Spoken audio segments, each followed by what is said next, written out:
Listen in to Australia's #1 marketing show as we go behind the scenes with the creator of First Kiss, the world's most viral video. Mwah! Welcome to the Small Business Big Marketing Show, where successful small business owners share their secrets to take your marketing to the next level. Now here's your host, Tim Reid. G'day, motivated business owner, Timbo Reid here. Well done to you for joining us inside the movement we lovingly refer to as Small Business Big Marketing, a movement laser focused on helping you grow an amazing business through some very, very smart marketing. And to that end, let's get stuck in to some marketing gold. Small Business Big Marketing with Tim Reid. Okay, so I was in Singapore a couple of weeks ago and I was amazed at just how many people were walking around staring into their screens. I'd go as far as saying that for every 10 people I walked past, 6 were deeply engrossed in their virtual world. In fact, probably even more. Certainly the majority. Asking for a menu in more than one restaurant resulted in the waiter producing an iPad. And standing at the counter of another restaurant whilst waiting to pay the bill, there was another iPad fixed in position with a simple screen asking me to rate my experience. I even came across a stat the other day that revealed impulse purchases at supermarkets, you know those moments when you're standing in line and throw in those 2 chocky bars you don't really need? Well, those impulse purchases are on the decline. Why? Because we're filling in that waiting time by staring at our iPhones, by staring at our smartphones, and are now oblivious to those chocolate bar screams of, buy me, buy me. And what about that second and third screen that now occupies our time as we watch TV? If you actually still watch TV, on comes the ad break and boom, we're on the iPad researching our next purchase and Snapchatting a pic of the pizza we're slowly demolishing. My point is this, as website owners, we need to be mobile ready. At the very least, we need a website that is responsive. One in which the content is easily viewable no matter what the screen size. One that doesn't require scrolling and pinching in order to view it. We live in a mobile world, team. We got to remember this. We need to be aware of this. Small screened smart devices, phones and tablets now outsell laptops and desktops. The key word, or key words, being small screen. People are visiting our websites on iPhones and iPads. Check your Google Analytics if you don't believe me. And if the site is too hard to read, then you've lost them and a possible inquiry or sale. Take a look at how you're consuming information if you don't believe me. Having a mobile marketing strategy goes way beyond having a responsive website, but boy, oh boy, is that a great start. And now is the time to act. These little improvements make it easier for your customers to buy from you. And who doesn't want a piece of that? Okay, before getting stuck in to today's show, as if we aren't already, I'd like to extend a warm welcome to all those solopreneurs in the Flying Solo Network. Now, there's plenty of marketing gold in today's show. I have a very, very inspiring chat with Melissa Coker, who is the creator of the world's most viral video titled First Kiss, plus esteemed newsreader Ron Burgundy makes a guest appearance and kindly reads some listener feedback. Now, speaking of inspiring chats, there's been a couple inside the Small Business Big Marketing Forum lately that I just want to get you across because I think you are going to find them very, very interesting. They're more educational, I suppose, in nature than inspiring, but they are so incredibly useful. And one of the things I do inside the forum is each month we have a dedicated exclusive members webinar where we go deep on a particular topic and I identify a world-class guest to come on and share their knowledge. This week we did Google+. So if you are a forum member, you can get in there and find out how to use Google+ to help grow your business. And some really, really useful tips there. Plus, I did an interview, a consult, I guess, recently in which a forum member allowed me to record it, where I helped him discover his why, which has led to him then creating additional emotional stories within his business. So you'll find them in the classroom section of the Small Business Big Marketing Forum. Plus, there's so many great marketing questions being asked by motivated business owners who are in there. I'm in there every day answering those questions along with a whole lot of others. So head over to Small Business Big Marketing onlinemarketing.com and click on the forum button. Look, it's $1 for the first 7 days, so you can try it out, see what it's like, and then if you love it, you can become an ongoing member. No commitment, just $49 a month. So hopefully see you in there real soon. All right, before we get stuck into today's guest, let me tell you a little bit about how our good friends at Net Registry can help you get your online marketing sorted. You know how the online marketing world is full of acronyms? SEO, PPC, DNS, SEM. Seriously, as a small business owner, my advice is not to worry about those acronyms, but do worry about how you market your business online. You see, from what I've observed, motivated small business owners are running Google AdWords campaigns, are optimizing their site for the search engines, do have secure website hosting and great website design. But motivated small business owners are also not doing all this themselves. And that's where Net Registry steps in. You see, Net Registry exists to get your online marketing sorted. It's what they do. If you're not marketing your business online, then really, team, you are leaving money on the table. So check them out at netregistry.com and tell them Timbo sent you. In fact, they might even help you get a responsive website. In fact, not might, they definitely will. All right, today's guest, I am so excited to bring this to you. It's Melissa Coker. She is the founder of Wren Studio. It's a fashion house, a fashion studio in LA. She is also responsible for coming up with the first Kiss video, which is now the most viral video in the world ever. It's amazing. If you haven't seen it, I hate to say it, but you've probably been living under a rock. So maybe hit pause, go and Google First Kiss and watch it. It'll take 3 minutes. It'll blow your mind. This video, at the time of the interview, had received 69 million plus views on YouTube, 43,000 comments plus. And I know as of today, it's well past the 70 million as I put the final touches on this episode. Interestingly enough, it's not Melissa's first piece of clever marketing. She has done some other really interesting stuff which she shares along the way. This interview, team, is one that is going to prove to you that the marketing world has changed forever. I'm so excited to bring it to you. And I started by asking Melissa one of the big questions. Should I match my socks to my trousers or my shoes? A kiss is not a contract, but it's very nice. It's very nice. Just because you've been exploring my mouth doesn't mean you get to take an expedition for the south, no. It's funny, women don't have to worry about those kind of intricacies. It's interesting, you guys have a whole other ball of questions to answer. Well, it's a first world problem, but I really struggle. I do a lot of presenting, and socks get seen from stage, and it's just a problem. So, if you do know, do let me know, please. I absolutely will. My daughter's quite excited that I'm actually talking to a fashion designer because that's where she's kind of headed in her life. So, that's wonderful. Yeah, there we go. Hey, let's talk fashion. Wren Studio. What is Wren Studio? On your website, you have a wonderful quote that says, "Wren was conceived to function as a content studio and a brand." Mm-hmm. What's that all about? Well, essentially, my background is in editorial. I worked at Vogue and W, and I also worked for some larger corporate apparel brands doing trend forecasting. And along the way, I've always consulted with brands from, Tom's Shoes to The Gap to all sorts of brands in between. And whether it was with creative marketing or trends, things like that. And so basically when I began Wren, it was, a way where, we were launching a fashion line, but also still kind of keeping in a mind to this other sort of pursuit, which, I find exceptionally interesting, the ways, in which you can connect with consumers and tell stories in interesting ways. Especially with the advent of the internet, it's really interesting the fact that the way we communicate with consumers has changed so much.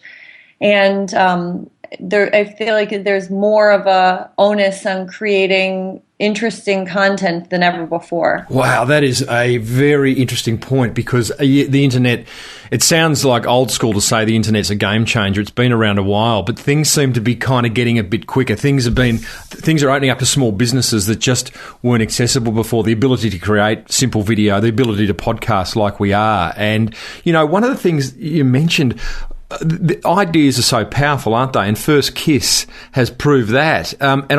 From my experience talking to small business owners, they really struggle with coming up with ideas, with big ideas to get messages across. Have you got any kind of advice on where to look for ideas? Absolutely. One thing we've always kind of done things out of the box and tried to leverage our creativity as much as we could, especially being a small brand, and having more of a limited budget when we're putting these things together. And it really is, you have to rely on your creativity. So I think that First Kiss was sort of a prime example of the fact that, it's all about ideas and getting people engaged and sharing your content. When we set out to do this film in particular, I was studying a lot about the success of sites like BuzzFeed and Upworthy, and not only why they were working, but how they were working. And one thing that really stood out to me was the fact that they'd sort of hit on this idea that emotional content is a way to really connect with people out there, and also to get them to share your content and your ideas. Yeah. So, this has been a phenomenal example of that really, illustrating that point. Having a big idea, having even a little idea, it requires some courage, doesn't it? I reflect on some of the ideas that I see that businesses and brands have used to promote themselves, and often because the idea doesn't have a direct line relationship to actually selling more product, selling more service, many business owners can get a bit kind of think, oh no, that's going to be a waste of money. Well, that's an interesting point, because this, in particular, and this is some, when I'm kind of listening to the dialogue that's popped up regarding the video, that's something that people talk a lot about. And, this was conceived as something that wasn't meant to sell product. Everything you see in the video is for the fall collection. So this is, almost in place of a traditional fashion show or something like that, where you're seeing a preview of what's to come. And it's more meant to communicate an idea about the brand. Something I compared it almost to, a perfume ad. You can't smell the perfume, you can't experience it in any way, but because it's really setting a tone, that's what they do in order to market their product. And so this is almost taking that and putting it into a more, of a apparel and fashion context. Interesting. Before we get into the detail of First Kiss, Melissa, tell us what other marketing have you done? I read somewhere where Wren Studio, each collection you look to do something interesting or different. What other marketing have you done for the studio? Well, we've done let's see, we do interesting collaborations is one example. We partnered. There's a brand that's quite known here that's called Minnetonka Moccasins, for example, and it's a brand that that I wore as a child, and I had a very authentic, long relationship with that brand, and we partnered with them about a year ago and made a special limited edition pair of these moccasins that were wholesaled around the country. And then, we did all sorts of things kind of surrounding that. So that collaboration and that pairing with a different brand was something where we could tell our story. So, okay, how did you do that? So you got a moccasin brand, you've got Wren Studio brand. I've noticed Havaiana thongs, flip-flops. Do you have the Havaiana brand over there? We do, yes. Yeah, okay. So they've done a collaboration recently with a well-known photographer who's been on this show, actually, a guy called Eugene from Aquabumps. Is that type of thing where you've kind of been able to put your fashion style on an existing pair of moccasins? It is, and with the explicit intent of, if you're an existing brand and you want the media to write a story about you, for example, if you look at what's the content that they're usually covering, and it's, say store openings, new brands, and if you're past sort of the new brand phase and you're not opening a store, what's another thing that you can do that's sort of an interesting thing that brings some newness, that you have a new story for the season to tell, for example. Yeah.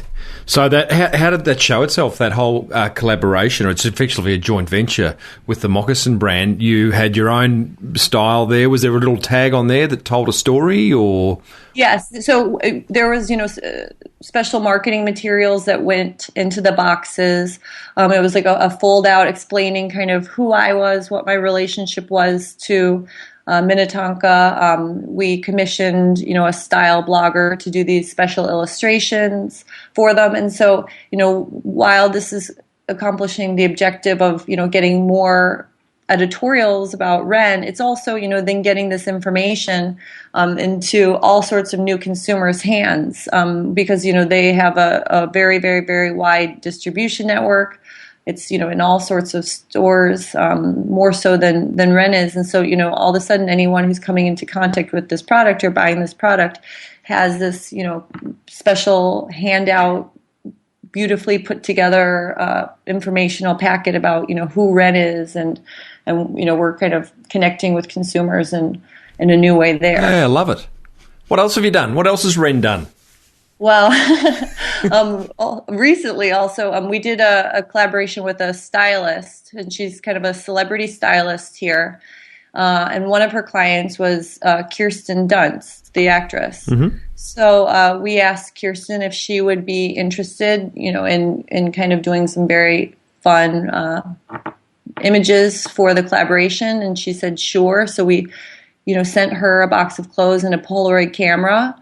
Asking if she would, kind of take sort of selfies or something like that. And she did one better and got her boyfriend, who's also, a very well-known actor named Garrett Hedlund, to snap the photos. So, all of a sudden we have these, amazing images that are done in a very special, unique, creative way. How brilliant. Yeah, that is so LA. That's the thing. I mean, it really is. It really highlights kind of one of the benefits of being in LA. Is, we just reached out to, this actor or this, musician or whomever that we have the good fortune of being in, proximity to, just from being in LA and everything like that. Is it really like that? Here am I in the boondocks of Australia, a gazillion miles away. So if I was to walk out your studio door, would I just sort of would I bump into Jack or, De Niro, or is that just how it happens? I mean... Kind of does, really. Oh, stop it. It's kind of hilarious. I love having, friends and different clients come from out of town because they love those moments. So it really is like that. I just thought it was a stereotyped cliche, but it is. So that's a marketing asset, you play to your strengths. I mean, as a business, if you've got that at your doorstep, you make it work. And clearly Absolutely. You do. Absolutely. One of the sort of best bits of advice that I was ever given that I think really applies to this sort of thing is like to ask questions, to ask, people if they'd be interested in doing things. I've always been surprised, how oftentimes the answer is yes, and people do want to be involved in special creative projects. Oh, that is such great advice. I can't remember. Previous guests talked about that. If you don't ask, you don't get. And people think, they would never say yes. But how would you know? You got to ask. You just have to ask. Yeah, exactly. And sort of set your sights high and just ask and kind of go for it. I'm even honoured and was surprised when you said yes to this interview, because I just thought you would be inundated and just this little podcaster from, deep down under. I'm flattered. Thank you. Oh, stop it. Thank you. Anyway, let's talk. So you've done some great stuff, certainly even prior to First Kiss. But First Kiss, I'm guessing, has taken it up a notch or two with just a lazy 69 million. I don't even know how to pronounce that number. 69,500,000 views on YouTube alone. I mean, That's nuts. It's amazing, and the number of views is amazing. It's also, I think I checked last, say, Thursday to Friday. And this is with the video, having been out 2 weeks at that point. It was going up, 2 million a day. And that's pretty spectacular considering oftentimes these videos aren't seen that much in, kind of their entirety of existence, really. Well, 69 million views, 43,000 comments. I want to talk about that shortly, but it is nuts. And the views and comments aren't everything, but clearly it's a part of the scoreboard which says, hey, this puppy's gone viral. So let's start from the start. First kiss, where did the idea come from? Well, basically it's sort of what I had mentioned where, I wanted to make some content that was emotional and was truly authentic and people would connect with. And that was one thing that, I kind of had sort of discovered when kind of thinking about, what makes ideas spread. And essentially, most people sort of sit at their screens all day, their computer screens, and it could be very faceless and impersonal. And people really want a way to connect to others in their life. And one way that people are doing that these days is through sharing emotional content. They feel this emotion and they want their friend to feel this emotion, and they connect to one another through sharing it. So with that kind of premise, I basically connected with a few directors that I know of in LA. Here we go, LA again. who are friends through various means, and I decided to go with one friend in particular who I've known since I got out of high school. I met her in New York, and we'd sort of been friends for ages. This is Tatia Poliva? Exactly. Yeah. And so, from there, then it was the same thing, reaching out to various people that I knew that were either friends of mine or, what I describe as friends of the brand, say, a singer who maybe we lent clothes to for a photo shoot or, have kind of had a relationship with through a variety of different means. And I wrote this email saying, hey, we're doing this project. Do you think you'd want to participate? And a lot of people said yes. Some people said no. And through kind of the whole process, we got a group of, 20 strangers together. And the results are what you see on film. So, Melissa, just on the point before getting to the recruiting of the talent in the film, you met with Tatia. Tatia was the director. Clearly, Tarantino was busy on the day of filming, or Scorsese was out to lunch. But maybe they'll be next. Now that you've proven yourself. But so I know stakes are higher this time. So you and Tatia get together. At this point, you don't have an idea. You have a premise that you want to spread an idea, and you know that emotional content works, but you don't have the idea. So you two just over a frappuccino chai latte. Essentially, it all came together quite quickly. I knew that I had to have the video done by a certain date because we were going to launch it with style.com, which is, a fashion site here. They have something called a video fashion week, which, they cover, say, New York Fashion Week and runway shows and Paris Fashion Week. And then they have this new thing that they created that's just about videos for brands who don't want to do a fashion show but still want to kind of participate in that coverage. So we had a tight deadline. We literally met essentially over a frappuccino, and and the whole thing, it was really pulled together in, if not a week and a half, 2 weeks. Oh, that's stunning. That is stunning. Completion. When the idea was raised, was it you or Tatia who said, "Hey, why don't we just film people kissing for the first time"? Tatia sent me an email saying, about why don't we do this? And I thought that was great, and kind of set out from there to conceptualize it. Did you go yes immediately? Like, wow, that's just such a no-brainer? Well, I felt like it was, a wonderful concept, and I felt like combining that with, the participants that I was thinking of that would be able to actualize this and really kind of bring it to life and give the video, all the wonderful feel that you see. It seemed like a no-brainer. It seemed like a great, and then from there, after it was done and kind of seeing the reaction people were having to it, We really knew that this was special and that it had actually accomplished its objective more to a level that I hadn't anticipated. People were getting teary when they were watching it. Yeah, I did.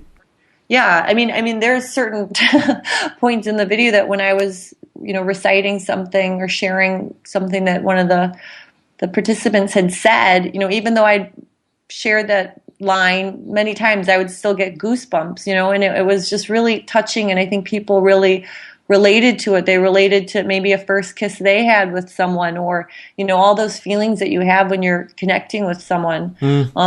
And so that, I had a feeling kind of from that reaction that this was going to be special, but certainly I had no idea that it would, do what it's done. And also,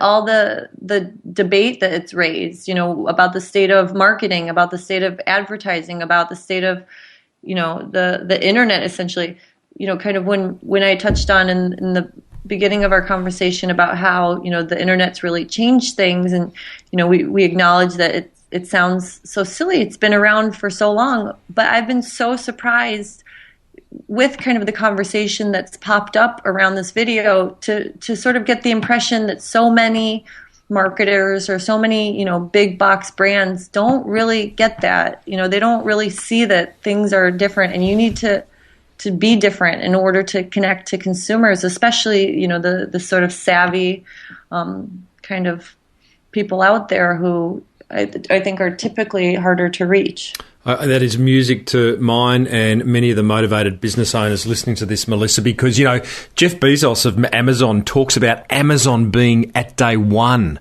I mean, that's Amazon. That's like leading company in the world in terms of technology. Yeah. And so, absolutely. I mean, it's such early days for all of this. And I come across business owners who think, the train's left the station. It's too late to do video marketing. I'll never get a viral video done. Podcasting's, too late to start blogging. It's just not. It's just like it's early days. Can I take you back? I'm sorry to be. This is the male in me. I need to know how this video came about. So I have a couple of questions before we talk about end results. So you and Tadia, you've got the idea. You've got 2 weeks to get a video together for this fashion event. You have recruited a number of actors, artists, musicians from around LA. And I know that's been a bit of a bone of contention amongst some commenters saying this is not, and I guess people assumed, this is just randoms off the street. It's not randoms off the street. It's people who have some sense of camera and some sense of performance. But it varies, really. I mean, that's been a very interesting debate as well. One early article sort of said, these are paid actors, and then everyone was upset. And it's like, gosh, you guys don't know how far from the truth that is. And we kind of went over sort of what the budget actually was, and the fact that everyone there was truly there because they wanted to. No one was compensated. Everyone truly, the premise is 100% authentic. Everyone did meet for the first time, on camera, as you see. They didn't even know the other person's first name, so you couldn't Google, you couldn't do any behind the scenes kind of research on what would be happening to prepare yourself. And, there are people who are actors by profession, but, someone in the video, he also works for me. He's my production manager. There's someone in the video who, works in a store. He's, a salesperson. So there's people of all different professions. It really is a cross section of, the LA population. And, of course there's going to be, performers and actors in there because, as you said, it is LA. That's LA. Am I right? Is my research right in saying the budget, it blew out to a massive, insert drum roll now, it blew out to a massive $1,300? Yeah, exactly. I read an article from someone else saying estimating the budget. I don't remember what they said, but it was something like, well, this must have been $50,000. And I was like, no. It's so not exactly. This is so inspiring. I hope you know how inspiring this is. So the talent roll up, do they know? They know they're going to be in a video. Do they know as they walk into the studio they're going to have to kiss a stranger? Yes. So they do. In the email that I sent out to everyone, I said, would you be interested in participating in this. The premise is you'll kiss a stranger. It's going to be filmed in black and white. We're going to capture moments before and after, and and that was kind of it. And the girls, it was quite easy to get them to sign on. They were familiar with the concept of a fashion film. They were familiar with kind of these more out of the box creative things that we do at Wren. Whereas the guys are a little bit more like, you want to, they didn't really get it. Yeah, they'd be like, count me in, a free kiss. Well, I thought they would be too. I think they were a little bit more kind of suspicious, like, what are you guys doing? Yep. So it was actually surprisingly harder to cast the males in the video, Really? which really took me by surprise. Yeah. How funny. I would have thought they'd just be like all over it. Yeah. That's fine. I know. I thought so too. Do I have to take my top off? Yeah, exactly. Brilliant. So, and then on the day, you said you had 20 talent. From memory, there's not 20 talent in the final cut. Is that right? Oh, there's 10 couples. Oh, there is 10 couples. Yeah. Goodness me. I didn't, it felt like less. Maybe because you get immersed. I found myself getting immersed in one or two. You pick your favourites. Most definitely. I think it's nice too that people, definitely respond to different performers in the video. It's been interesting to hear from the different people who participated what their experience has been like afterwards. Different people reaching out and getting in touch, different opportunities that have arisen from being in the video. It's really been kind of a fascinating, social experiment in that respect as well. One of the I've got to be careful here, but one of the older ladies, maybe the older lady in the video, she kisses a fellow who I'd say leans in just a little bit too aggressively, and I think puts his tongue in just a little bit too far. I felt as though she was a little bit put off by it. That's Erin, my production manager. What, did she kind of look forward to the end of First Kiss? I don't know. I think that, definitely you see with the different pairings of people, their personality coming through. Yeah, right. That was really interesting to me. For example, one of the girls, her name is Z. She's quite over the top, some say in life, and quite, enthusiastic. Did she have the striped top on?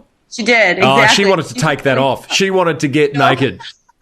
So that wasn't surprising to see kind of that's how, her kiss went. Or there's other girls that I know who are a little shyer who, it felt especially awkward. And so the gay guys. People, they were actually, they were the ones who were like, oh, we were a little bit worried. They really, didn't kind of go for it in the same way that the others did. But I think that was nice because you see kind of all different, levels of the making out. Yeah. Oh, brilliant. Now, I'll move away from the mechanics of First Kiss. Suffice to say that I think it's fascinating how it came together. It's inspiring that it was $1,300. It's inspiring that you just asked people to be involved, looking and knowing that some would say yes, some would say no, and that you got it up in 2 weeks, so to speak. But it's just like that's for a small business marketer who's kind of thinks everything has to be.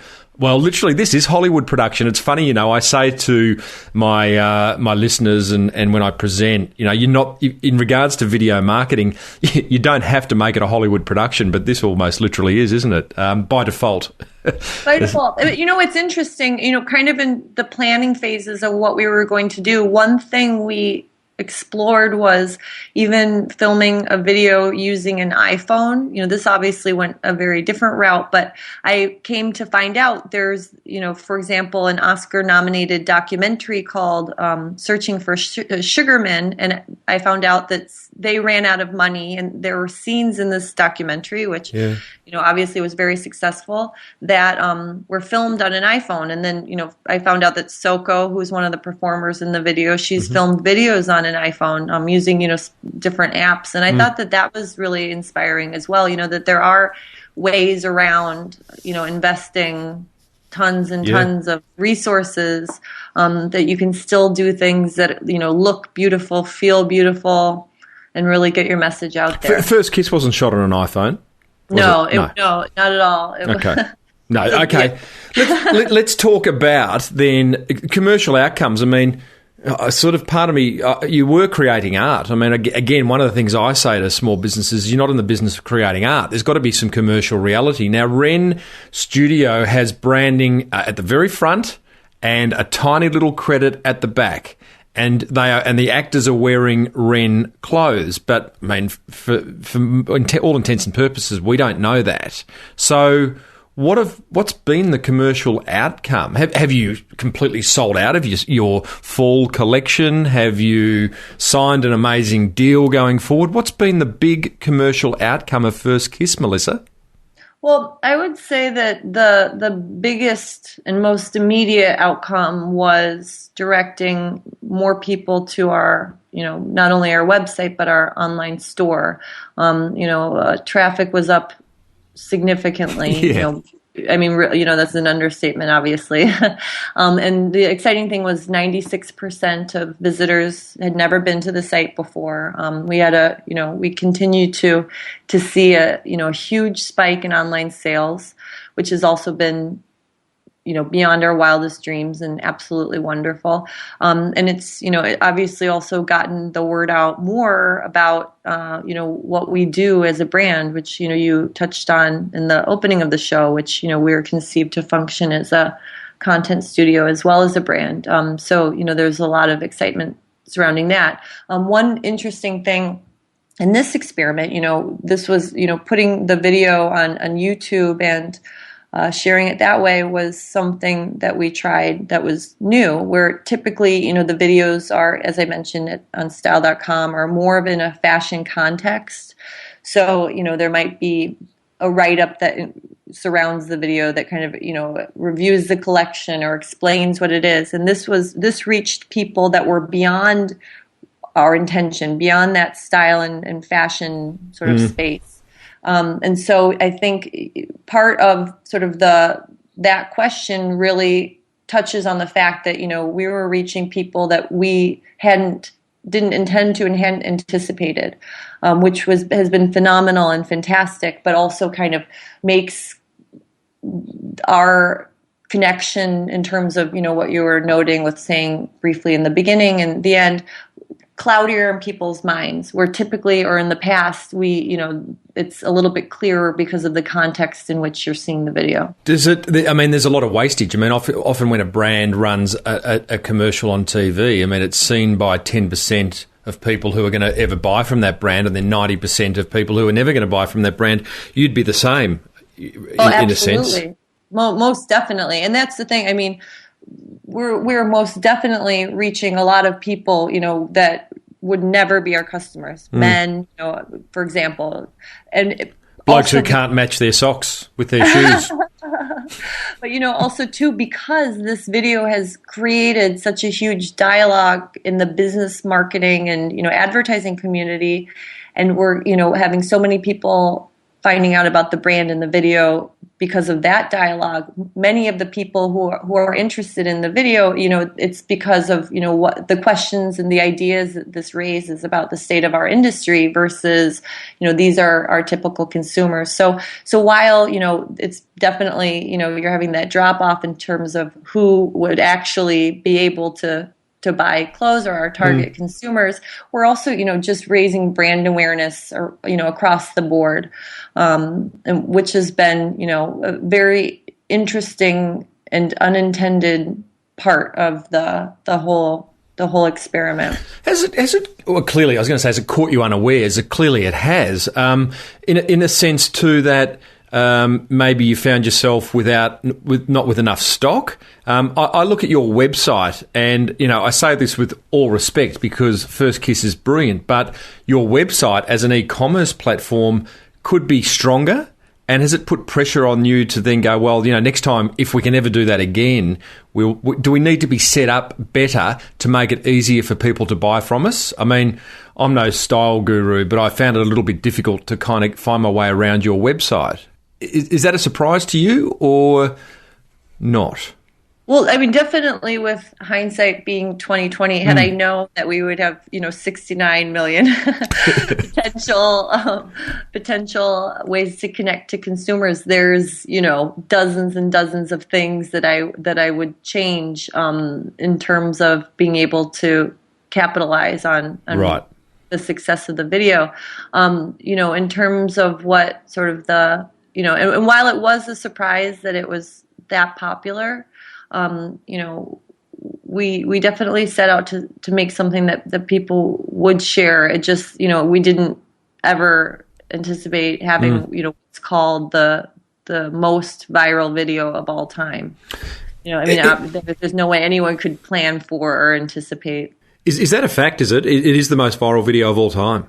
I'm told that we're on track to become the most viral video of all time, and it's been called the most successful fashion film of all time, which is pretty amazing considering the other brands who are doing things like this are people like Burberry or Louis Vuitton, who, endless pockets. And here again, one of the things I talk about, the marketing world's changed forever, and the playing field is level. Like we are now competing against the big brands. Look out, big brands, is all I've got to say.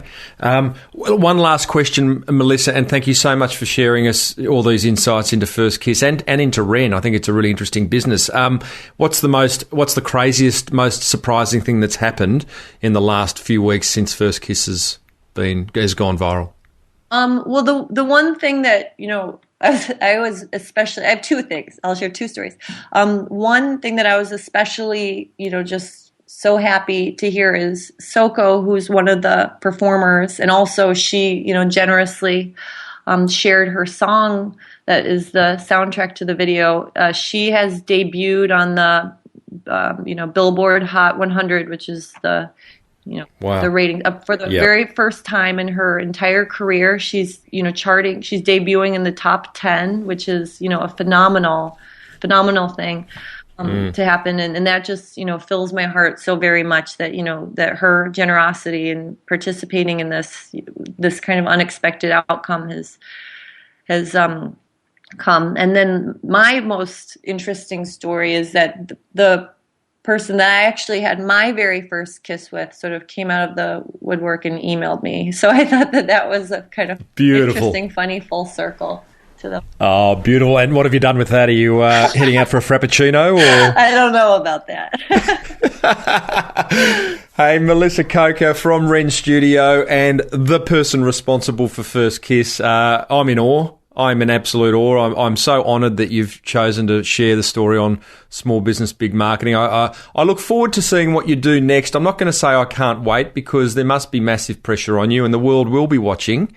But good luck. A big virtual kiss from me. Wishing you luck and well done. It wasn't a tonguey. It was just one of those LA kisses, where you go both sides of the cheek. And absolutely. Thank you, Melissa. Thank you. A kiss is not a contract, but it's very nice. It's very, very nice. Just because we've been playing tonsil hockey doesn't mean you get to score the goal that's in my jockey. Wow. Team, did you love that interview? If you did, can you please leave a comment in the comments section of episode 180 at smallbusinessbigmarketing.com because I'd love to know what you think. I truly am inspired by what Melissa has done. I'll share my top 3 learnings with you shortly. But before, let me quickly tell you, and I mean quickly, tell you about Swiftly.com. I say quickly because that is exactly what Swiftly is all about. Small design fixes real fast. Swiftly is ideal for altering your business card details, getting your logo altered, banner ad updates, even photo touch-ups. And who doesn't love a good little photo touch-up? God bless Photoshop. You simply upload the artwork that needs fixing, tell them what needs doing, and boom, within 1 hour, it's done. Often much quicker. All for just $19. Check them out, swiftly.com. That is SWIFTLY. You will be amazed. Now, back to that interview with Melissa. A couple of things. I want to share my top 3 learnings, but there was a couple of questions that I omitted, or didn't omit. I forgot to ask. I was so involved in having a chat to her. There were a couple. One was, how did she get the video out there in the first place? I think we did touch on the fact that she launched it at that fashion week, that fashion festival. But she also emailed 20 friends and said, hey, what do you think of this video? And off the back of that email, they passed it on to more and more and more. And, 69 million views later, History tells a wonderful story. The other question I didn't ask was, what about the spoofs that are now appearing, the takeoffs of First Kiss? I wanted to know what she thought of them. My guess is, and what I mean by that is, there is some rather disgusting ones, like First and First Fart and First Dog. Yeah, look, I reckon Melissa would actually be really honoured that people have bothered to copy it, and it only gives further fuel to the fire of First Kiss. So, yeah, a couple of questions that I didn't ask, but there are my answers on behalf of Melissa, of course. Now, my top 3 learnings. Wow, I mean, so many more. Again, each episode, it's hard to get it down to top 3. But here's my top 3 takeouts. Number 1, look for joint venture opportunities. Melissa called them collaborations. She talked about the one she did with the moccasin brand prior to First Kiss. First Kiss is a collaboration as well. Look out into your networks and see who you can develop partnerships with. You know, all of a sudden 1 and 1 equals 3, and you're not doing everything yourself. It's about leverage. Number 2 learning, focus on creating emotional content. This is a recurring theme. Well, it's a recurring theme in great marketing. It's a recurring theme on this show. Emotional content makes ideas spread. Now, we could think about how and why First Kiss became so viral. That would be an entire workshop. However, it's probably an entire thesis. Someone probably will do that.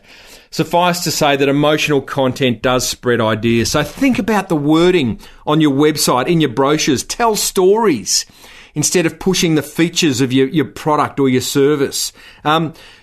Create richer content beyond words. Start sharing pictures. Create audio. Do a podcast. Create video.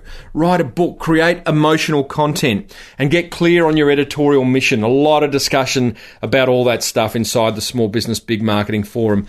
And number 3, learning, utilize your assets. Okay? Melissa did this so well. She utilized her network. I mean, that's a massive asset. For her as a fashion designer living in LA, she's got great connections. They're the assets that she made best use of. Think about what you have access to and really, really make best use of them. That could be about joint ventures and partnerships, but it just might be that you have someone within your business who's a great illustrator or a great writer or whatever it may be. Make best use of those assets because it could well be a point of difference. Hope you enjoyed that interview with Melissa, creator of the world's most viral video, as much as I did. That almost brings us to the end of episode 180 of Australia's #1 marketing show. Now, as I said at the start, I'm honoured to have Ron Burgundy join us and share some listener feedback and some listener reviews. There's some old ones. I wanted to share some old ones off iTunes, and so did he. So they date back like a year and a half, because I'm so honoured that people will leave those reviews on iTunes. And if you want to go and do that, feel free to. Big thank you to Net Registry. They help you get your online marketing sorted. A big thank you to Swiftly, small design fixes done fast. Don't forget to head over to the Small Business Big Marketing Forum at smallbusinessbigmarketing.com. I'm in there every single day answering your marketing questions. Next week's guest is Amanda Stevens, and Amanda is an expert on how to market to women. A very, very interesting chat I have with Amanda. All right, team, I've been Timbo Reid. I still am, actually, and probably will be next week. You've been listening to Australia's #1 marketing show. May your marketing be the best marketing.